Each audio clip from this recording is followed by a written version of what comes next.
Assalamualaikum warahmatullahi wabarakatuh. Revolusi hijau pada masa Orde Baru. Revolusi hijau atau revolusi agraria adalah suatu perubahan cara bercocok tanam dari cara tradisional berubah ke cara modern untuk meningkatkan produktivitas pertanian. Definisi lain menyebutkan revolusi hijau adalah revolusi produksi biji-bijian dari penemuan ilmiah berupa benih unggul baru dari varietas gandum, padi, jagung yang membawa dampak tingginya hasil panen. Tujuan revolusi hijau adalah meningkatkan produktivitas pertanian dengan cara penelitian dan eksperimen bibit unggul. Gagasan revolusi hijau bermula dari hasil penelitian dan tulisan Thomas Robert Malthus 1766 sampai 1834 yang mengemukakan bahwa masalah kemiskinan dan kemelaratan adalah masalah yang tidak bisa dihindari oleh manusia. Kemiskinan dan kemelaratan terjadi karena pertumbuhan penduduk dan peningkatan produksi pangan tidak seimbang. Pertumbuhan penduduk berjalan lebih cepat dibandingkan dengan peningkatan produksi pertanian atau pangan. Menurut Malthus, pertumbuhan penduduk mengikuti deret ukur, sedangkan peningkatan produksi pertanian mengikuti deret hitung. Tulisan Malthus itu telah mempengaruhi sebagian besar masyarakat Eropa, sehingga memunculkan gerakan untuk mengendalikan laju pertumbuhan penduduk dan melakukan penelitian bibit unggul untuk menambah jumlah produksi pangan. Bagaimana penerapan revolusi hijau pada masa Orde Baru?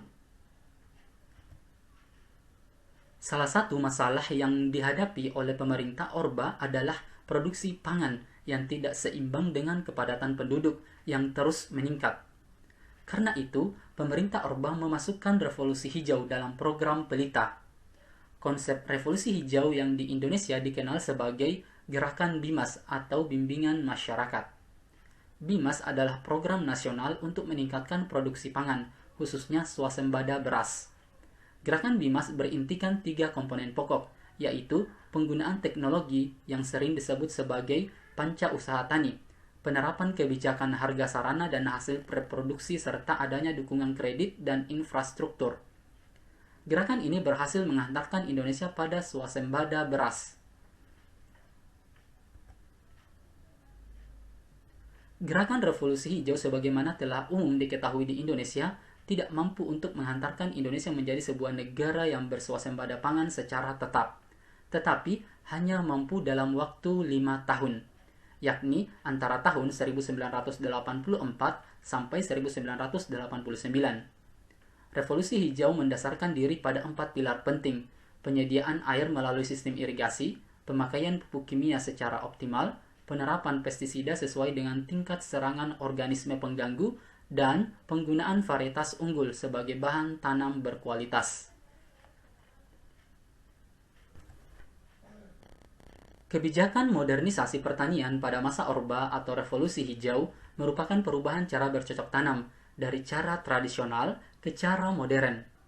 Revolusi hijau atau Green Revolution merupakan suatu revolusi produksi biji-bijian dari hasil penemuan-penemuan ilmiah berupa benih unggul baru dari berbagai varietas seperti gandum, padi, dan jagung yang mengakibatkan tingginya hasil panen komoditas tersebut. Tujuan revolusi hijau adalah mengubah petani-petani gaya lama menjadi petani-petani gaya baru atau farmers, memodernisasikan pertanian gaya lama guna memenuhi industrialisasi ekonomi nasional. Revolusi hijau ditandai dengan semakin berkurangnya ketergantungan para petani pada cuaca dan alam karena peningkatan peran ilmu pengetahuan dan teknologi dalam meningkatkan produksi bahan makanan. Perkembangan revolusi hijau yang semakin bertambah pesat juga berpengaruh terhadap masyarakat Indonesia. Dengan tumbuhnya kesadaran akan pentingnya meningkatkan ekonomi dari sektor pertanian yang disebabkan oleh kesadaran akan kebutuhan penduduk yang meningkat dengan pesat, tapi tingkat produksi pertanian masih sangat rendah dan produksi pertanian belum mampu memenuhi seluruh kebutuhan penduduk. Maka upaya pemerintah melakukan berbagai upaya seperti intensifikasi, ekstensifikasi, diversifikasi, dan rehabilitas pertanian.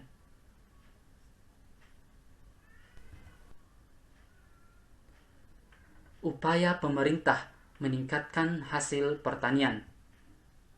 Yang pertama, intensifikasi pertanian. Intensifikasi yaitu penelitian, pengembangan, dan penerapan teknologi pertanian yang memanfaatkan lahan yang ada guna memperoleh hasil yang optimal. Perubahan ini dilakukan melalui program Panca Usaha Tani yang terdiri dari pemilihan bibit unggul, pengolahan tanah yang baik, pemupukan, irigasi, dan pemberantasan hama. Ekstensifikasi pertanian. Ekstensifikasi pertanian yaitu memperluas lahan tanah yang dapat ditanami dengan pembukaan lahan-lahan baru. Misal, mengolah lahan tandus menjadi lahan yang dapat ditanami, membuka lahan baru, dan sebagainya. Hal ini bertujuan untuk memperoleh hasil pertanian yang lebih optimal. Diversifikasi pertanian. Usaha penganekaragaman jenis tanaman pada suatu lahan pertanian melalui sistem tumpan sari.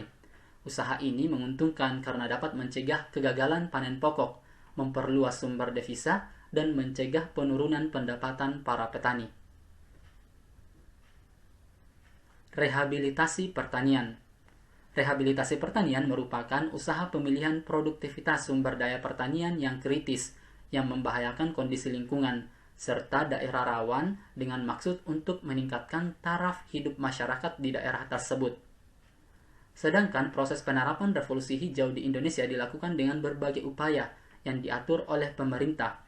Di antaranya, pemerintah memberikan penyuluhan dan bimbingan kepada petani, kegiatan pemasaran hasil produksi pertanian, tumbuhan yang ditanam terspesialisasi atau monokultur, menanami lahan dengan satu jenis tumbuhan saja.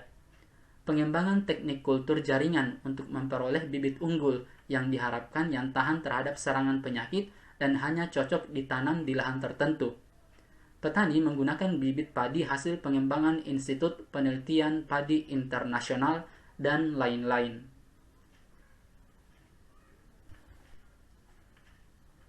Oke, cukup sekian pembahasannya. Terima kasih. Assalamualaikum warahmatullahi wabarakatuh.